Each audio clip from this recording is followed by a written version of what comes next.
Welcome to The Clean Truth, where we like to call bullshit on the status quo. What's up? Welcome back to another episode of The Clean Truth. I'm Don. I'm your host. Silver Fox is back again, baby. Again with the brush through. Yeah, looking kind of silvery today. We are missing our energy drinks today. Last episode, we were caffeined out, baby. Morning episode. I had coffee this morning. How about yourself? Yeah, me too. I'm like 5 cups deep. I went cold brew. I can't do the cold brew. Can't do that. Big fan. Producer Scott's behind the camera. We need to start showing people Scott. I can't just leave Scotty out of it. All right, the topic today is branding. I'm going to talk about this in a couple different ways, but before we get into that, we were screwing around on the last episode. We made a couple jokes about product reviews. We did. I think it's a good idea. So let's start with this one. I see you got something over there. I do. I have 2 things, actually. It's show and tell. Maybe that's what we should call it. You want to call it show and tell? Or product review, show and tell? I think yeah, a mix of both. All right. The other day on IGTV, I did a little book review on a book that I read that I think is just absolutely fucking fantastic. And it's from Sean Whalen. It's called How to Make Shit Happen. It's a short book. I think I finished it in two sessions, 2 mornings. But the things that he talked about in that book are pretty damn simple, and that's why I like it. It's short. It's impactful. It will it'll reach out and it'll smack you right in the mouth. It'll open your eyes. Like if you're sitting there and you're thinking, lollygagging around, Sean gets right to the point. I like it. And there's a very valuable lesson in that book. So if you haven't checked that book out, I highly recommend going and getting it. I'll let you read that. Yeah, but I was about to say, you going to share that too with a friend? I want Yvonne to read it on her way home. So I'm taking it to Utah tomorrow. And then, nice. Then you can have it. Then I can have thirds on the library checkout? Yeah. Perfect. The next thing is my brand new Southern Grind knife. Look at that thing. I've been wanting a pocket knife. I'm a little speechless because this was something on my radar, and my wife keeps shutting it down. But maybe this will be the selling point. You just can't, having a good pocket knife on you is something that's always useful. I've wanted one for a while. Same. We got a little connection through Southern Grind. It's a good knife, man. I can't stop looking at it. Southern Grind. Look that up. Good knives. Anyway, the next thing I want to talk about before we get into the branding piece of this episode is another quirky idea that we had. I don't have any answers to this yet, but this is going to be a blast to fucking talk about. Introducing the Clean Truth or Dare. I want to play Truth or Dare on every effing episode. All right. How are we going to do this? I think you get one and I get one. Or you and your guest get one, and it's just... Window washers are getting ready to come in here and wash windows as we're doing a podcast. It's fantastic. Windows got to be clean. Anyway, Truth or Dare. So, here's what I'm thinking. You tell me if I'm going down the right path. I think we should have people submit inquiries to Scott on the Clean Eats Life Instagram. Okay. Scott, he's kind of he's not really an outsider, but he's kind of from the outside looking in, so I think we should trust him to pick it. So we have no idea. Hey, we have no idea. We won't know until the episode comes. He peruses through, grabs something that he sees, and then just throws it at us. And I think we should alternate. Every week we'll do a truth. Next week we do a dare. Next week we do a truth. Next thing, I'm in. we got to keep this PG, folks. Don't I'm not eating a dog turd on camera or anything like that. And then nothing XXX rated. Keep it, fitness, nutrition, lifestyle related. Keep it PG, but have fun with it. And I think that's a pretty quirky idea. These guys are gonna. Sometimes. Do you want to go tell them? Sometimes the perfect plan just doesn't come together, but let's embrace it. Yeah. All right, branding. Let's dive into this, man. The reason I chose this topic was because just recently I've had really, really good experiences and a few really, really bad experiences in terms of B2B business and B2C business. Okay. And for those of you guys that don't know what I'm talking about, B2B is business to business. B2C is business to customer. And so as a business owner, and those of you guys that own a business, outside of customer service, one of your number one rules is networking. Right. It's one of your biggest It's one of the biggest things you got. For sure. It's one of your biggest saving graces. Got to get out there and meet people. Correct.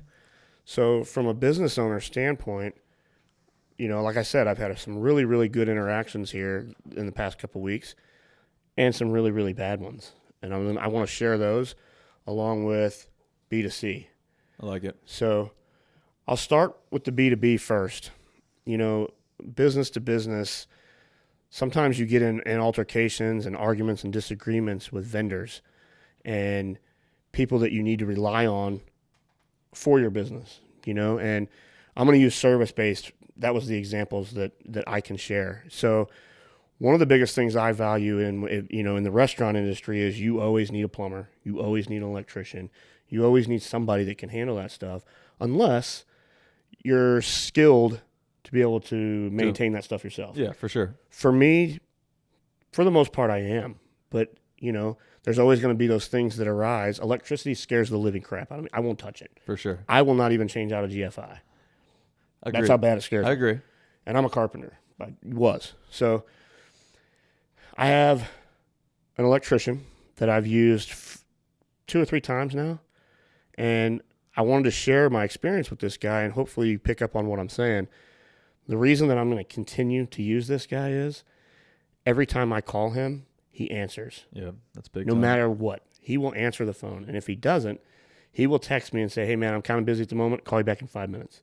That communication right there to me is priceless. I will use him every time, twice on Sunday, and I'll even pay double for it. That's fantastic. And it's the same. It's the same thing with the opposite side of that. For sure. I've had contractors who have came and told me, yeah, I can do it. This is the price. Be there on Tuesday. Well, then the price changes. They're not there until the following Tuesday. I don't want to use them again. I think we're both kind of going through that same problem right now with our homes. Right. Yeah. It's very the frustrating. window thing at my house. Yeah. I had a private contractor bid 2 windows at my house. Gave me a really good price. Never showed up. Never. And there's only so many times you're going to call somebody to come back. You're not going to beg them to do a job. 100%. So I went to a bigger company here in town. Their customer service, impeccable. Like, bent over backwards. It's awesome. The only problem is the price was almost double. So I'm kind of in a dilemma there. But sometimes you want to pay. Sometimes you want to pay for customer service. You're damn right. Because it just makes you feel better and more secure. Like, I would almost be willing to pay that price just for the customer service they gave me. I agree. Regardless of whether I think it's worth it or not. I agree. So that's the example that I wanted to use in B2B. If you have a carpenter, an electrician, or anything like that, and they're reliable, Chris, the plumber. Yep. That kid, if I have a sink that I need, he did it at my house. He'll be there. I called him. I was like, hey, man, if you're not busy, I got some plumbing issues at my house. Yep. The dude was there in an hour. I'll call him every time. You've even referred him to friends, and he does the same thing. He'll get my business every time. It's not just you. So think about that in terms of branding. That falls under branding your business and what your business stands for. For sure. It all falls on branding. B2C. Man, I could go on B2C all day. I've made no joke about it on the podcast. My close friends, all you guys that know me really well, I'm a branding whore. Very true. I mean, I'm all about branding when it comes to me wanting something and buying something. But you're loyal. Very loyal. And there's a reason for that. The biggest one that I'm going to give the example to, and Jeremy, I'm sorry if I put you on the spot here, happened on my drive over here. Okay. Literally, an hour ago. Hit me with it. So Jeremy calls me. Jeremy Ebert is with Sornex. Right. And it's no secret I have a big Sornex rig in my garage, all types of Sornex equipment, accessories, huge Sornex fan. Clothing. Go listen to a few other podcasts. You'll clothing. And you'll understand why, but I'll explain it a little bit here at top level. So I just added a lat pull low row to my rig. Right. So Jeremy, being the guy that he is and the company that Sornex is, rather than charge me $2,000 to ship it to my house, rented a truck, threw it in his truck, and drove up here last weekend and helped you and I put it together. Yeah, pretty first class. I mean, then, not only on top of that, he brought spare parts for the existing rig that I had. I didn't ask him to do this. He just did it and flipped out the parts that were rusted. Yeah, it's awesome. Now, speaking of the rust, here's where it gets good. This is what he called me for this morning. And this is why I don't give a damn what happens. I'll buy everything weightlifting related to from Sornex until I die. I love it. He called me and said, "Hey man, just want to let you know, we're gonna remake your rack." I said, "Come Jeez. again?" He said, "Yeah, man, I can't go another day knowing that your rack has rust on it from being down there by the beach." He goes, "So we're gonna remake it, and we're gonna powder coat it black." What?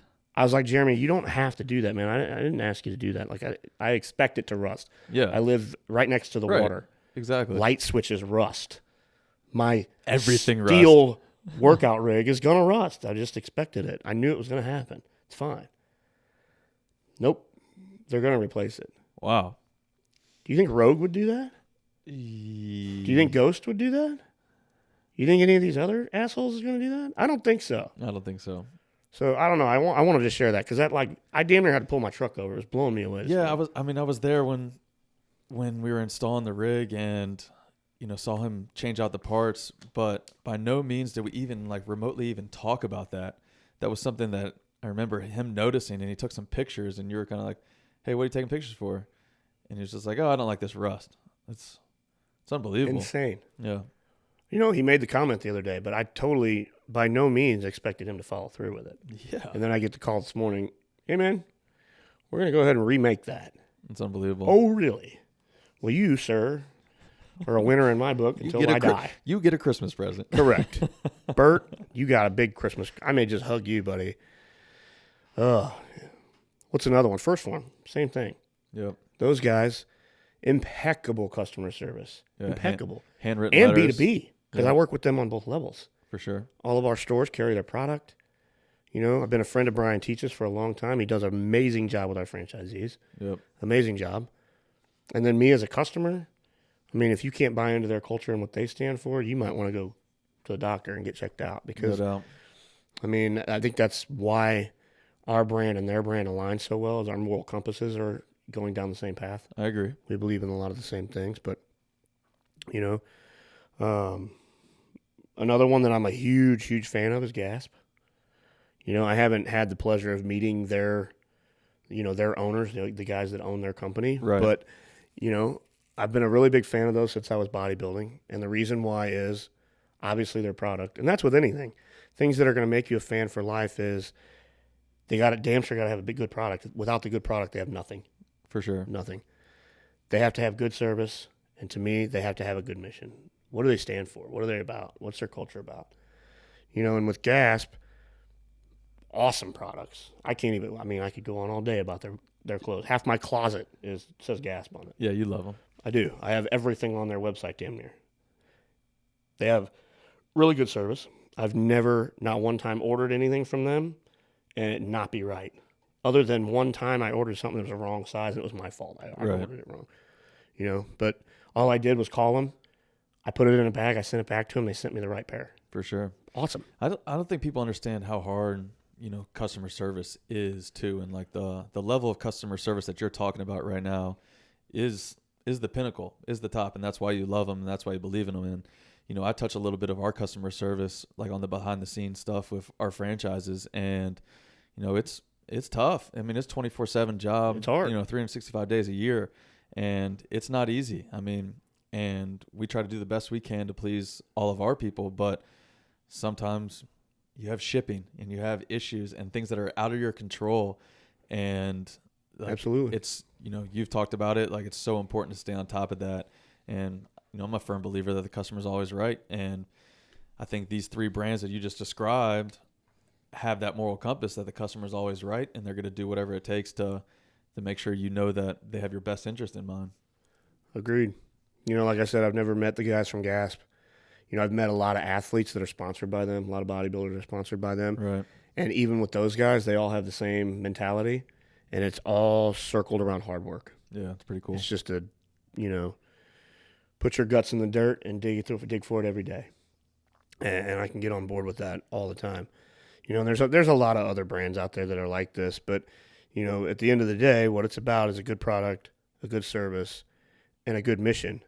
And I was thinking about something else. I was thinking about after I got the call from Jeremy. Yep. That really just blew me away. My mind was racing 100 times over. One of the things that I love about those guys is they share my why. There's something that is very deep rooted within me, and I share that at every discovery day that we have here. And I think I figured out a better way to explain this on our next one. That's pretty cool. And that is, if you own a business or a brand and you put profits over people, you're going to lose every time. Well said. And I dare somebody to prove me wrong on that. If you're Well listening said. to this and you don't agree with that, I dare you to prove me wrong. I mean, the minute that you put a dollar sign over people, you're going to lose. Yeah, I agree. If you're in a customer service-based business, because it's all about people, man. It's always about people. No matter what the branding is. Yep. How big or how small too. You know, if you want to build a good brand and put that onto a company and grow it, it's got to be people first, people over profit. Love it. It's my new tagline, people over profit, baby. I don't know if that's taken, but. No, but I think you can relate that too to like, our franchisees and the people in our concept. You know, they're definitely big people persons, you know what I mean? Like they're big personalities who, relate to their customers and do whatever it takes to, make their customer base in their city or state, whatever it might be, happy. And I'm just thinking of a few right now. So before we wrap this up, one of the things that I wanted to do was talk about the Clean Eats brand. Yeah. How it's evolved and where it's going, especially right now. Because this is going to be tricky, and it's going to be tricky for not only our brand, but every brand. Yeah. Every brand is going to be tiptoeing, walking on eggshells until a year from now when this is in everybody's rearview mirror, if it's even then. For sure. You know what I mean? So the Clean Eats brand, for me, when Yvonne and I started this, if you've heard the story from the beginning, I mean, we wanted a fitness concept. We wanted a meal plan company that catered to bodybuilding, fitness enthusiasts, and just gym rat thug meatheads, man. That's about as honest as I can be. That's what we came here to do. Yeah. We wanted to be at the beach. We wanted to make our meals, and we wanted to train for shows, be in the gym, and just be beach meatheads, man. And have people like us around. And for whatever reason, the universe had a different idea, steered us down a different path, and we'll be forever grateful for it. But I think when we franchised the business is when we took a step back and we were like, okay, we have to soften it a little bit. Yeah, we can still be who we want to be. Right. But we can do it better by contributing to everybody. Yep. And Agreed. not just who we set out to do. So we've done that. And over time, we've improved it. I think we continue to improve it. I think it'll only get better. As we grow here as a company, we keep adding good team members to it. We keep adding good franchise partners to it who believe and share the same mindset, the same goals, the same mission, which is to help people Yep. improve their lifestyle. Again, Agreed. It goes back to people, man. And so I think that's where it's going to go. I think it's only going to get better. And I think it's going to happen that way for a lot of businesses and a lot of brands. I think if they keep that mentality, that if they put their people and their customers first, it's going to be hard. It's going to be tricky because with the whole COVID situation, like I said, man, people are going to be walking on eggshells. They're going to be worried about liability. Yep. They're going to be worried about customers. You're going to have half of your customers are going to come in wearing masks and be afraid to touch a POS system, be afraid to touch a salt shaker on the table. Right. And then you're going to have other people that they just don't care. They're just going to do it. Agreed. And so you have to be mindful of both. You can't just, no matter what you believe in, and I'm going to bring up an example again that happened this morning. I've had a hell of a morning. I like it. One of our franchisees went on the news and said they were going to open their dining room without telling us. It's a big deal. For sure. Especially didn't see Now, it coming. He made an honest mistake. I will give him that. But it's a very, very big deal. Now, he's in North Carolina. Our governor hasn't opened up restaurants yet. So he was going to defy a governor's order. Right. Which, despite what I believe, despite what you believe, despite what every other red-blooded American believes, it's breaking the law. Right. At the end of the day, it's black and white. Is it tyranny? Yeah, I do. I agree with that. Reference the last podcast we just did. Exactly. You'll get my opinion on it. I don't like it any more than the next freaking guy. But at the end of the day, he's breaking the law. Right. And I called the guy and I said, listen, man, I agree with your mentality and your point behind this. 10,000%. 10,000%. But at the end of the day, it's not your choice to make. Right. I said there's a reason why I've said the things that I've said, and I left it alone. And it goes back to exactly what I said a minute ago. Half of your customer base believes one thing. Half of them believe another. For sure. And if you take a hard stance on what you believe, when you own a company, a big company, whether it's big or small, it doesn't matter. When you own a brand and you want to do everything in your power to protect that brand, you have to think of both, despite what you believe. Sometimes, again, we can go on the whole patriotic, avenue and say, do I take a stance on this or not? Right. Well, I have 50 business owners that I have to think about. Despite what I believe, I have to protect them. That's my job. That's what, I own the brand. So they own part of the brand. For sure. They're partners. It ain't my decision to make. I don't get to go online and go, screw the government. This is tyranny. I'm had it. We're opening up. We're all open. Right. I can't do that. And he doesn't get to make that decision for everybody. I love the guy, and I love his passion behind it. And he's trying to help people. He is. Absolutely. So at the end of the day, I called him. I talked to him. We got it squared away. He made a rush emotional decision. He knows that.